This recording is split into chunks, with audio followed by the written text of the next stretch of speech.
Com certeza você já escutou a expressão Idade das Trevas, ou a palavra medieval sendo usada como sinônimo de atraso, ignorância, brutalidade ou de subdesenvolvimento.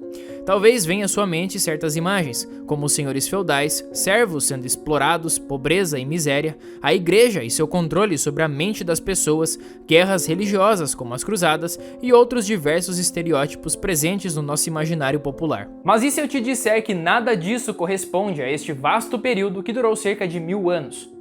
Neste vídeo, vamos atravessar a Idade Média analisando, através dos fatos, como um dos períodos mais ricos da história foi reduzido a atraso e escuridão. Sem mais delongas, sejam bem-vindos a mais uma História do Mundo. Temos a nítida impressão que num passe de mágica houve o Renascimento, e todo o período anterior poderia ser marcado como escuridão e obscurantismo. Durante 10 séculos, tudo permaneceu oculto e desconhecido, e supostamente, após esse longo período de trevas, houve uma luz, o mundo voltava a brilhar. A verdade é que se pararmos para pensar por um breve momento, poderíamos nos indagar seriamente se de fato não houve nada nesse tempo todo. A verdade é que o que renascia eram as artes e as letras clássicas, mas para a mentalidade do século XVI e infelizmente dos séculos seguintes, a história do mundo teve duas grandes épocas, a Antiguidade e o Renascimento, e dentre esse tempo houve a Idade Média, um período intermediário. Infelizmente, esse termo perdurou até hoje, e é assim que conhecemos esse período, mas a sua própria definição já estava preenchida com um certo preconceito. Uma análise mais detalhada da Idade Média nos faz notar como os antigos, que supostamente se tornaram esquecidos, estavam presentes nessa sociedade, não somente os autores latinos, mas os gregos também. Quando olhamos para uma figura como Santo Agostinho, que pode ser considerado uma das últimas figuras do mundo antigo em direção ao começo da sociedade medieval, fica impossível negar a influência platônica no bispo de Hipona. Dizer que os cristãos desprezavam o conhecimento do passado é difícil de se explicar quando as bases da Idade Média foram estabelecidas sob o pensamento de Agostinho. E como então se deu este início da Idade Média? Lembremos-nos que os povos bárbaros estavam invadindo o Império Romano. Mas como se organizou a sociedade após essas transformações? Entra em cena o famoso feudalismo. Primeiro, precisamos recriar esta imagem sobre a sociedade feudal e como se encontrava a sociedade naquela época. Com a queda do Império Romano, o poder centralizado que existia foi por água abaixo, e o que surge são poderes locais. Um chefe de um bando organizado ou um senhor que busca proteger os seus domínios e os que o cercam, já que o poder imperial não é mais capaz de realizar tal função. As estradas não eram mais seguras, não havia proteção militar. O que sobrava era a única fonte de riqueza naquele momento, a terra, e é justamente esta terra que precisava ser protegida. Imaginemos um pequeno agricultor e sua família, um que não possui meios para a defesa. O que ele acaba fazendo?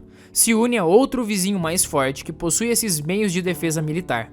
O que eles estabelecem é um acordo entre ambas as partes. Enquanto o vizinho armado aceita defendê-lo em troca de uma parte da colheita, o outro se beneficia de certa estabilidade e segurança. Assim funcionava o sistema feudal, um ato de homem para homem, um contrato mútuo entre ambas as partes. O termo servidão muitas vezes é tratado de forma pejorativa, mas no mundo antigo, por exemplo, o que havia era o escravo e não o servo medieval. Enquanto um era considerado uma coisa, o outro era um homem. A substituição da escravidão pela servidão foi uma das principais mudanças da sociedade romana para a medieval. O servo, diferente do escravo, tinha o direito de casar e possuía sua dignidade enquanto pessoa humana. Não poderia ser vendido como mera mercadoria pelo seu senhor, diferente da escravidão do mundo antigo. O ponto principal da sociedade feudal eram as tendências comunitárias, ligadas a compromissos pessoais, mas essencialmente ligadas à terra. Depois, iria surgir uma outra civilização ligada a esta sociedade proveniente do castelo feudal, que era um órgão de defesa para onde as pessoas iriam no caso de um ataque. Curiosamente, é daí que iria surgir a cultura da corte, com seus códigos e honras. Não podemos esquecer da figura do rei na sociedade feudal.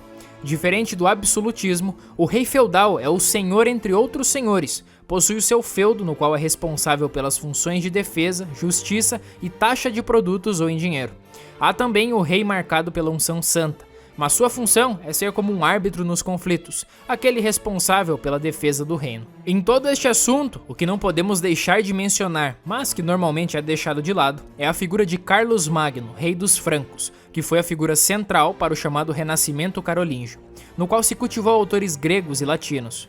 Entre as figuras importantes que surgem neste período, podemos citar Alcuino de York, um monge anglo-saxão que foi erudito, poeta e professor de York e uma das figuras chaves no Renascimento carolíngio. Além dele, temos outras grandes figuras que foram responsáveis pelo nascimento da Idade Média. Os 4 personagens que se destacam são Boécio, responsável pelo conhecimento de Aristóteles durante a Idade Média até o século XII, Cassiodoro, responsável pela introdução dos esquemas de retórica na pedagogia cristã e com contribuição à cópia de manuscritos antigos, Beda, responsável por sua teoria dos 4 sentidos, e Isidoro de Sevilha, considerado o mais ilustre dos pedagogos medievais. A presença dos mosteiros é o grande centro civilizador da Alta Idade Média. Normalmente se encontravam em áreas mais afastadas, o mosteiro rural. A vida no mosteiro foi essencial para esse desabrochar executado por Carlos Magno. As oficinas, o conservatório das técnicas artesanais e artísticas, as bibliotecas eram grandes centros de produção cultural. Vale lembrar que São Bento, pai do monasticismo ocidental, é considerado como patrono da Europa, nada mais do que justo, quando os monges foram a fonte de cultura e preservação da Idade Média, isto é, as fontes que seriam utilizadas pelo Renascimento. A medievalista Regine Pernod nos recorda em suas palavras que o simples bom senso basta para compreender que o Renascimento não se poderia produzir se os textos antigos não tivessem sido conservados em manuscritos copiados durante os séculos medievais. Além da preservação da tradição clássica pelos medievais, a inovação ocorreu também em outras áreas. Foi durante a Alta Idade Média que o livro teve uma grande revolução na forma como passou a ser produzido. Sem o famoso Códex, que veio a substituir o rolo antigo, não seria possível a imprensa se desenvolver se não fosse graças à invenção do livro. Outra acusação comum do período medieval está ligada à mulher. Durante a Idade Média, podemos observar o papel que as mulheres desempenharam na sociedade. Porém, na maioria das vezes, esse papel é completamente ignorado. Houve acusações, por exemplo, de que a mulher nesta época não tinha alma. Porém, a história nos mostra justamente o contrário. Quando estudamos a história do cristianismo, vemos claramente a presença de figuras femininas ainda nos primeiros séculos. Entre os primeiros mártires cristãos, foram proclamadas como santos pela Igreja Católica figuras como Santa Inês, Santa Cecília, Santa Ágata, entre outras. Além disso, foram encontrados em catacumbas pinturas antigas que representavam Maria. O culto à Mãe de Cristo foi ganhando mais força ao decorrer da Idade Média, mesmo sendo uma figura feminina. Figuras como Leona de Aquitânia ou Branca de Castela exerciam domínio sem a contestação no caso da ausência do rei, seja por morte ou doenças. O poder ficava muitas vezes nas mãos das mulheres, enquanto muitos reis e nobres partiam em direção às cruzadas, por exemplo. Temos também Isabel de Castela, figura importante na Espanha medieval, junto ao seu esposo Fernando de Aragão, que desempenharam um papel fundamental na reconquista de Granada. Não esqueçamos também da donzela de Orleans, Joana d'Arc, que foi responsável por liderar o exército francês contra os ingleses na Guerra dos 100 Anos. A mulher medieval muitas vezes é esquecida, e quando é lembrada, é analisada de maneira superficial ou como uma mera coadjuvante. Isso não condiz quando confrontado com a história e os papéis que elas desempenharam. O maior erro, que infelizmente é muito comum, é o anacronismo de comparar direitos modernos com os direitos de uma época que ocorreu milhares de anos atrás. O papel da igreja foi importantíssimo para a questão da mulher. O casamento feito por uniões forçadas era combatido veementemente. Por meio do direito canônico, aumentou-se as causas de nulidade. Insistiu-se para que a união fosse livre e não por pressão. Mas, por mais que a igreja insistia nesse problema, ela não tinha como mudar a cabeça da sociedade inteira. Muitas vezes, se atribui uma falsa visão sobre o papel de poder absoluto que os papas exerciam durante a Idade Média. Isso pode ser claramente desmentido pelos fatos, quando recordamos os séculos XII e XIII. Os papas viveram fora de Roma, exilados por partidos e revoltas que ocorriam naquela cidade. A verdade é que o poder papal era muito menor do que se imagina. Muitas vezes, os interesses locais prevaleciam. O poder na sociedade medieval era muito mais descentralizado do que hoje em dia. Raramente pensamos em tecnologia quando se fala da Idade Média. E muito do nosso imaginário é moldado por uma mentalidade contemporânea sobre o que seria isso em nosso tempo. É claro que os medievais não tinham um iPhone de última geração ou mandavam mensagem pelo WhatsApp. Mas os progressos que foram desenvolvidos nesta época foram como revoluções. Quando pensamos no Império Romano, não vemos uma importância tão clara para o progresso em tecnologia.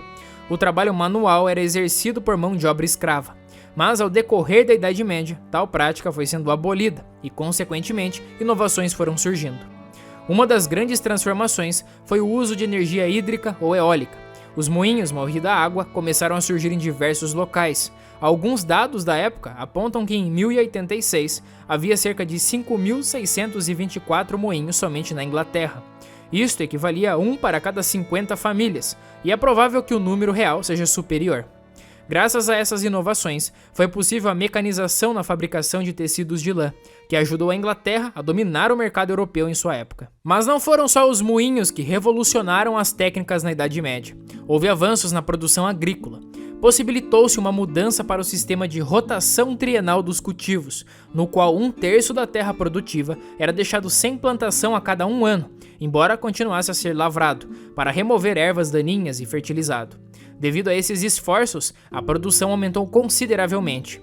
Também aconteceu uma substituição na utilização de bois por cavalos, possibilitando que se duplicasse a velocidade do cultivo. Por conta de todas essas transformações, a questão da alimentação da Idade Média evoluiu em vários aspectos. As chaminés também foram inventadas nesta época. Isto permitiu aos edifícios e casas aquecerem-se sem precisar de buracos no teto. Normalmente não pensamos nas sociedades antigas e notamos que eram escravistas. Desde a Idade Antiga, passando pelo Império Romano, ela estava presente, mas foi na Idade das Trevas que ela foi desaparecendo.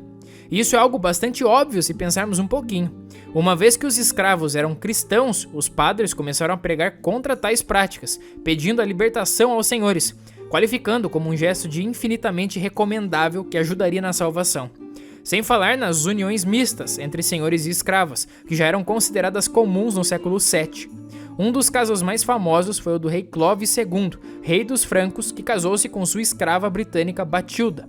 Após a morte do rei em 657, quem assumiu o governo foi Batilda, até seu filho chegar à maioridade.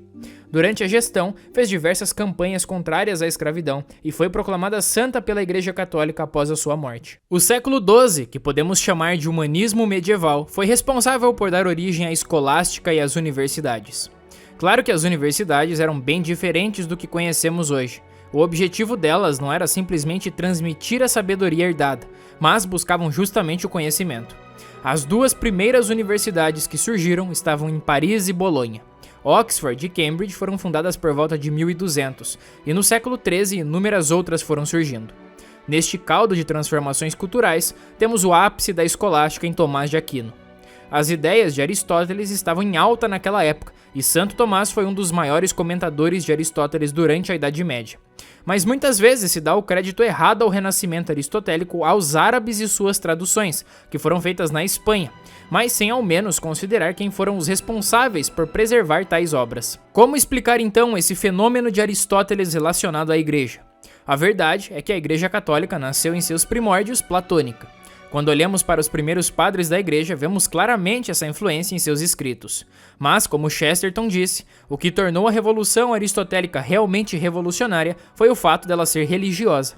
Explicar essa fusão de Aristóteles com Santo Tomás nos mostra que o tomista começa sendo teórico, mas sua teoria se mostra na prática. Em resumo, o ser é capaz de entrar em contato com a realidade, algo que difere muito do pensamento platônico inicial. Talvez você tenha sentido falta de temas como a Inquisição ou o famoso caso de Galileu Galilei. Para sua sorte, temos vídeos sobre esses dois temas aqui no canal. O link para eles estará no card e na descrição do vídeo. Caso tenha interesse, é só clicar e assistir. Esperamos que tenha aprendido alguma coisa, uma nova visão para a Idade Média. Uma que tenha esclarecido algum ponto que nunca lhe foi explicado e feito compreender mais a fundo este mundo que durou tanto tempo e certamente não foi só uma simples passagem. Não há melhor maneira de terminar este vídeo do que com as seguintes palavras de Regine Pernod acerca da história. Negligenciando a formação do sentido histórico, esquecendo que a história é a memória dos povos, o ensino forma desmemoriados.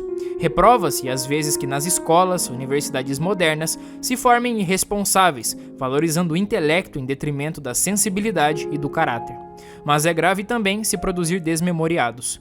Tanto quanto irresponsável, o desmemoriado não é uma pessoa completa.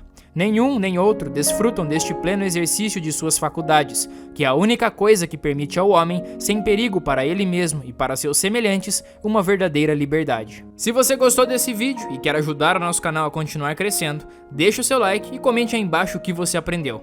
Se ainda não é inscrito, clique no botão e ative as notificações para não perder nenhum vídeo que sai por aqui. Na descrição do vídeo está o Instagram do canal e nosso grupo do Telegram. Entre no grupo, siga o Instagram e fique ligado em todo o conteúdo exclusivo que postamos por lá. Por hoje é só e espero vocês na próxima História do Mundo. Até lá!